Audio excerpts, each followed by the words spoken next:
يوم ايه تكون ام قاعده كده في وسط الصديقات وقعدات او السلايف والمش عارف ايه، شفتوا الحلوه جابت كام، شفتوا الهانم عملت ايه، شفتوا مش عارف ايه، فتبقى البنت عاوزه الارض تتشق وتبلعها. طبعا هو ليه يا ماما انت بتتكلمي عليا قدامهم؟ تقول لها لا علشان تتعلمي، علشان لما اكسفك قدامهم تبقي تتلمي. سلام عليك. ده طبعا ده كارثه. اقول لك على واحده تانية كمان منتشره، تنمر. احنا مش هنفرح بيكي دلوقتي ولا لا، ده نوع من انواع التنمر.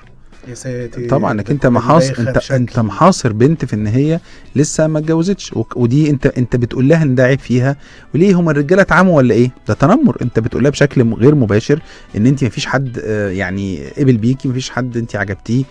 شفت بقى الموضوع اكبر ازاي ما احنا كنا متخيلين. طيب فيما يخص موضوع تنمر الاباء، انا مش عايز اقوله تنمر برضو عشان ما يفتكروش ان احنا بنغلط فيهم يعني. فكره ان انا احرج ابني قدام الناس، قدام صحابه، قدام قرايبنا، قدام زمايلك انت شخصيا كأب او كأم.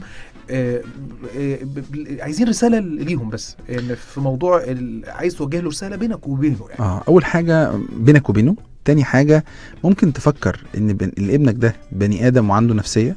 وهقول لك حاجه كمان، كل ما كان ابنك عنيف في رد فعله ده معناه انه انسان حساس من جوه. دي حاجه كتير جدا من الناس ما يعرفوهاش.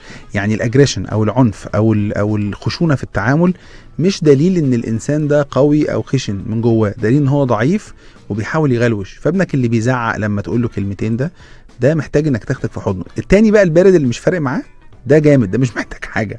فالشخص اللي عنده اجريسيف يعني رياكشن ده معناه ايه؟ معناه ان هو ضعيف. فلو سمحت لما تيجي تنصح واحد ضعيف انصحه برفق على قد ما تقدر.